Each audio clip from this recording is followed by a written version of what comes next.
What's up, y'all? Welcome back to the channel. This is NSKIN and you already know. And as by the thumbnail you can tell, today we are going to be doing waxing again. It's about that time to wax my legs again, so here we are in the bathroom. But before we hop into it, if you are new here, go ahead and subscribe to the channel. Hello. Also check out my other videos as well after this video so you can see what your girl is really out here bringing, because the content is there. Just saying. Also, just a little bit of background on my leg hairs for the people who have not watched or seen my first wax my legs with me video. I have fine hair on my legs and I really don't need to wax my full leg most of the time because the hair above my knee is super thin. It barely grows, so there's nothing really to wax there. I've been waxing for over 3.5 years. I do not shave. No shade to the girls that still do, but it's just nah. I've been waxing myself for almost 2.5 years at this point. You guys see the setup. I am sitting in a chair and then I'm just putting this over the cover of my toilet. I also have a towel right here just in case, you know, some things get to flying or something, but I do have this other just protective piece right here so that it doesn't directly get on my towel. I'm gonna explain how I do it on the first leg and then I'll come back and just speed through the next leg. So make sure your hands are clean, wash your hands. I have some paper towels right here. I'm just gonna split that. And I might split this too, yeah. We got the cleanser right here. I'm gonna go ahead and add some of that. I'm gonna put this all over my leg.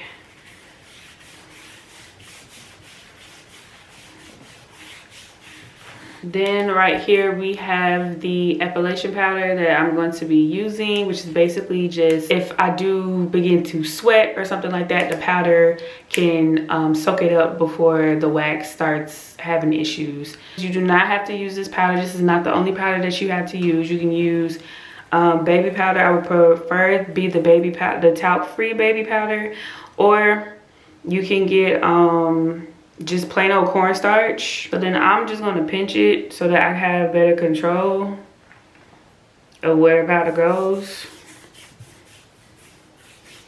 and just kind of like rub that all over the area. And then I'm just gonna sit the rest of this powder somewhere like here on my counter so that if I do need it, it'll always be there and I don't have to keep pouring out more powder. I'm just gonna test the wax to see how hot it is.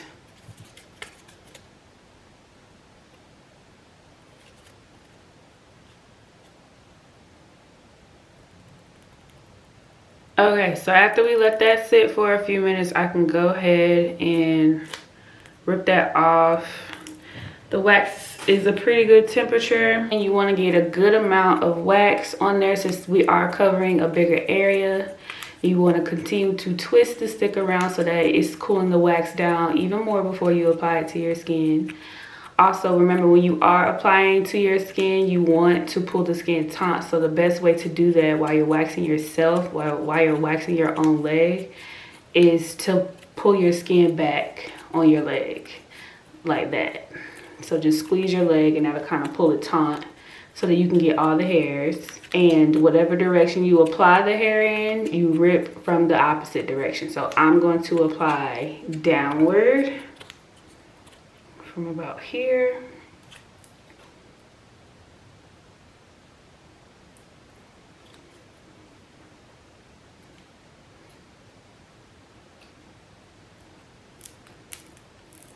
I'm gonna add a little bit more wax to the top just to make everything a little bit more even. Boom, and then we wait.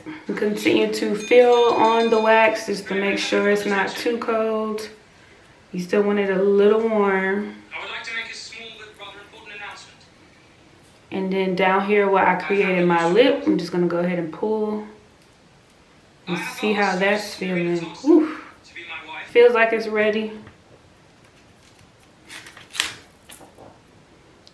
And then You press on the skin to relieve some of the sting. You guys can't really see it, but it's hair on there, I promise. It's good that this is hard wax because hard wax does not adhere to the skin. So you can continue to put the wax there and continue pulling, but it looks like I got a pretty good rip right here. So if I'm missing hairs or there's still some hairs here, what I would do then is apply from the opposite direction and then pull downward.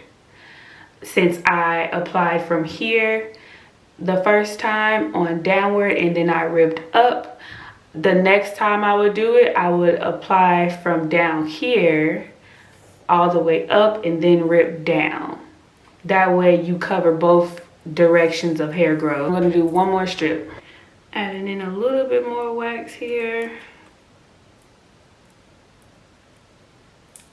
And then we let it dry.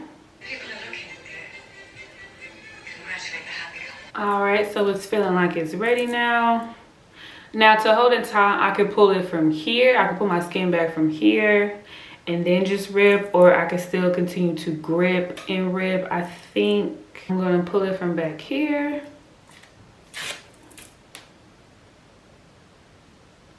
Hold it, and we got the full strip.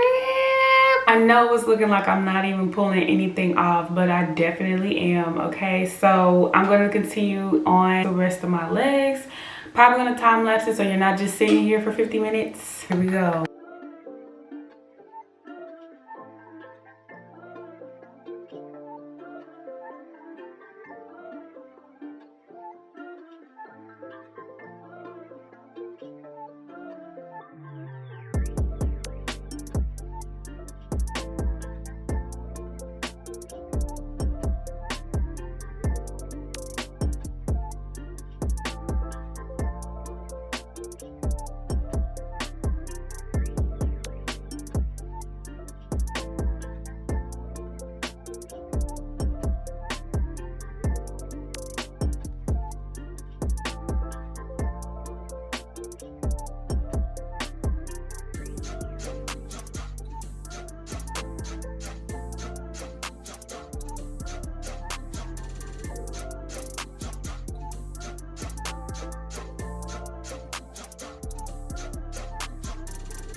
And I'm touching my wax to feel the temperature because you don't want it to get too cool.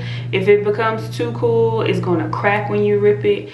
And if it is still too hot, it's not gonna get everything off. It's not gonna be a smooth grip. So you have to feel it and guesstimate when is a good time.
So this portion of the video will be about for anyone who is concerned with having chicken skin, aka Keratosis Pilaris, or just bumpy skin period, and they just want their legs to be soft and smooth and not bumpy or really enlarged pores. Now there's plenty of videos on YouTube about how to get rid of Keratosis Pilaris or chicken skin. It's a condition that you definitely have to continue to work on. It's not just one simple step and then it'll be gone forever. Chicken skin is mainly found a little bit more in people who A, don't exfoliate their body often enough, and then also B, for people who shave more. It's typically seen in those who shave over those who wax, because waxing is a form of exfoliation within itself, because it's going past the surface of the skin and it's pulling the root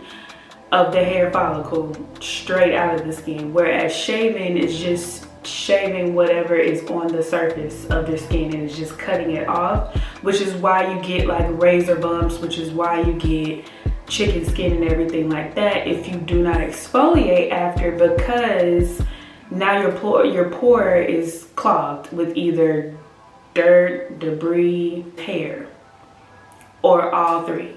When we say exfoliate, yes, it's for appearance, but it's also really because you have to clean out that pore. If not, the pore is exposed to more dirt, more debris, more dead skin, and everything like that, and that's what gives people the bumpy skin. A couple of options I have, just a couple of suggestions from little old me. Number one, exfoliate.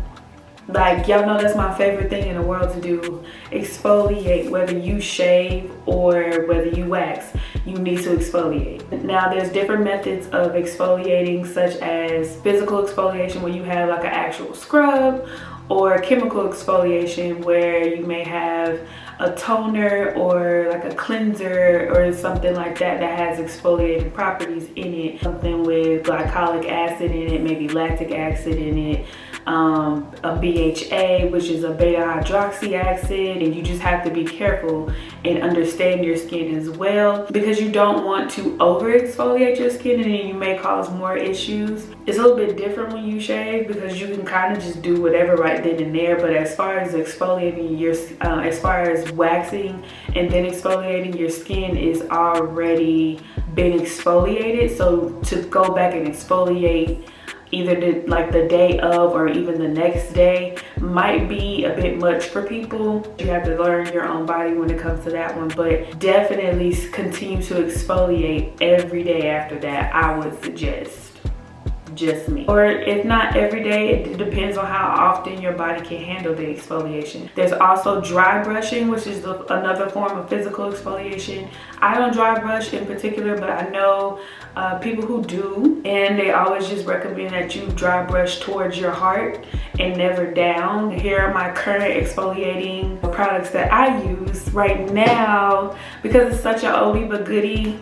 Tree Hut, like come on, like what girl doesn't have something Tree Hut in her shower? This is the Tree Hut Coca Colada Shea Sugar Scrub. I like this one so far. I've been using it the most. I've also been having that in rotation with, of course, the Fenty Buff Rider, because it's just, go get it, okay? Y'all know I talk about that a lot, but just go get it. If you're more so of a chemical exfoliating kind of gal, a good cleanser that's also a gentle exfoliating cleanser is, I've talked about this before as well, the CeraVe SA cleanser. Don't use it too often. Use this like once or twice a week on your face and on your body. Be very careful with this, but it does clean out your pores, and it's more gentle than a physical exfoliating scrub or even dry brushing. Another scrub that I have talked about here on the channel is the First Aid Beauty Keratosis Pilaris scrub, the KP scrub. That scrub is pretty tough though. So if you're not the biggest fan of really harsh exfoliating scrubs, I recommend still getting it, but definitely using it sparingly until you can at least build some sort of tolerance to it, because it is pretty harsh. If keratosis pilaris is something that you're trying to really tackle and just maintain, remember, exfoliate. That's your best bet. Exfoliate and then moisturize with something that's not clogging. So something like a light oil, but something that's not comedogenic and something that does not clog your pores. And that's how you're gonna start to see results. And getting rid of keratosis pilaris takes time. It is not something that's gonna happen in a week. It is not something that's gonna happen in 2 weeks. Just be mindful of that. Come up with a regimen. Have fun with the regimen so you want to continue to do it. Thank you all so much for watching my channel. I hope you all got some good tips, gems, and all the things from the video. So you can go get your wax on, or if you still shave, get your shave on. And I'll see you all in my next one. Bye.